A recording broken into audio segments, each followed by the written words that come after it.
Thanks for joining us here on this Sunday. Lifeguards have been busy at the beaches this month. They've conducted over 1,000 water rescues and nearly 500 of them just in the past week alone. ABC 10 News reporter Jane Kim spoke with beachgoers in Encinitas. Big swells and strong waves here at the beach in Encinitas. I talked to some beachgoers about how they stay safe during these conditions. It was like tsunami power. Tsunami power. It was like really warm. Yeah, water is warm but waves rough. are rough, aren't they? They were rough. Joseph and Karen Battaglia are with their grandson. They're three of hundreds of people at Moonlight Beach in Encinitas trying to cool off, either with umbrellas in the shade or by enjoying the water. But right now, the waves are big and the swells are bigger. The Battaglias say safety is top of mind, especially with the high surf. Never letting go of his Never hand. yes. Never letting go, never turning your back on the ocean. And I've seen little kids floating around out there. The city of Encinitas reported big numbers, too. There were 1,077 rescues in the month of July. In the past 7 days, there were 480 rescues. Lifeguards have been busy, making sure people are safe in and out of the water. Out-of-state visitors appreciate the vigilance. You got to know your limits, obviously. Like, if you're not a good swimmer, don't obviously go too far. I mean, if you have kids, don't let them go too far. At the end of the day, it's just, knowing how far you can go. As for Joseph and his family, they're just doing what they can to beat the heat. Do as often as we can. We live inland, but when it gets this hot, we need the relief. In Encinitas, Jane Kim, ABC 10 News. And this comes as police are now citing people cliff jumping at Sunset Cliffs. 2 people fell onto the rocks earlier this week and injured themselves. A 17-year-old got seriously hurt after he hit the side of the cliff during a jump. And another video here shows a different man losing his grip and falling onto the rocks below. Now, San Diego lifeguards are issuing new warnings about the dangers. They say crowds keep showing up looking for an adrenaline rush, and police and lifeguards are actively patrolling the area. Anyone caught jumping faces a $1,000 fine. And here in San Diego, the heat and the high tides are bringing out the bugs, specifically salt marsh mosquitoes. Now, they're very active during the day and are known for painful bites. The good news is they don't spread human diseases. Vector control crews are inspecting coastal marshes this week to treat breeding areas. These are places where these high tides leave pockets of water that turns into brackish water, and it breeds these mosquitoes. So they plan to drop larvicide from the air next week to kill the bugs before they become adults. If you encounter these mosquitoes, you can report them to the county online. And during this heat wave, you really have to pay attention to your body and know the difference between heat exhaustion and heat stroke. By definition, heat exhaustion is caused by your body's loss of water and salt. Now, this is caused by a lot of sweating and is an early stage of heat stroke.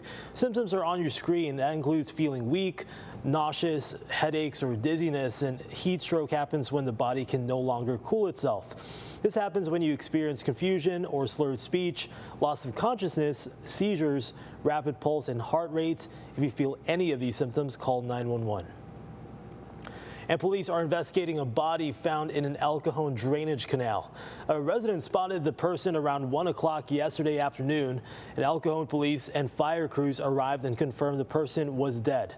Rescue crews helped pull the body from the canal, and the medical examiner is now working to identify them and find out the cause of death.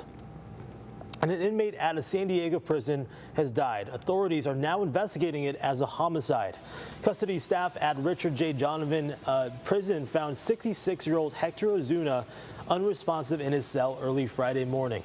Medical officials tried to save his life, but he died at the prison. Ozuna shared the cell with 30-year-old Alexis Guerrero, and staff moved Guerrero to restricted housing. Investigators did not find any weapons in the cell. The San Diego County coroner will determine exactly how Ozuna died. A group of San Diego high school students are spending their summer in the lab conducting real research alongside University of San Diego scientists.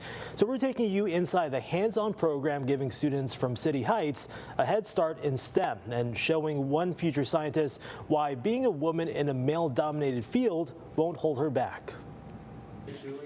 A group of local high school students have ditched the lazy summer days Instead, they're testing hypotheses and conducting their own scientific research inside USD's labs. Fill it up to the 200 milliliters. Aleida Lopez is an incoming junior at Hoover High School, and she already knows what she wants to be when she grows up. I want to be a medical scientist. So to get a head start on that career, she is spending her summer testing a hypothesis, one step at a time. And then comes the part every scientist knows, waiting for the results. But that's what makes every day like coming excited to class. Down the hall, other students are getting their own hands-on lessons in physics. They're at a point now that they are now testing waves and seeing what happens when they change different variables. I want them to understand like why we're doing those things and why we're doing those techniques and analyzing the research in certain ways. The bigger the waves are. And that's really the point of this 2-week summer research experience. The Ocean Discovery Institute has partnered with USD for 3 summers now, giving students from City Heights the chance to do something they may not otherwise get to do in high school, and that's real research. The program is free, and nearly 100 students have now had the chance to work alongside USD faculty and researchers. It turns like that peephole imagery of like what you think science is, what you think physics is, what you think bio is, and just connects them and brings them together to show them that they can use those tools to impact the world around them. And for Aleida, there's another reason this experience matters. She's setting her sights on a career where women have historically been underrepresented. But she says she doesn't see that as a reason to think any smaller. I feel like that's much of a mentality. I feel like both we can achieve whatever, we can work as a team, and we can totally achieve what we want to be. She's already testing the science and challenging the stereotypes that come with it. For ABC 10 News, I'm Olivia Gonzalez-Britt.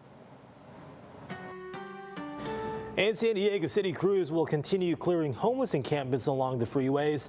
The city just renewed an agreement with Caltrans to clean up state properties after a 1-year pilot program. Now, in the first year, crews removed more than 400 tons of trash and helped move 115 people into shelters. Mayor Todd Gloria wanted to expand the cleanup area beyond its current 5-mile radius, but officials say the budget crunch prevented the expansion. However, the renewed agreement does give crews new authority to tackle more problems. With this one, we now are able to go into separate areas and do weed, graffiti, other illegal dumping waste and debris. So moving forward, crews will visit the 5-mile stretch each week, and the city says consistent contact is the best way to build trust and help get people off the streets.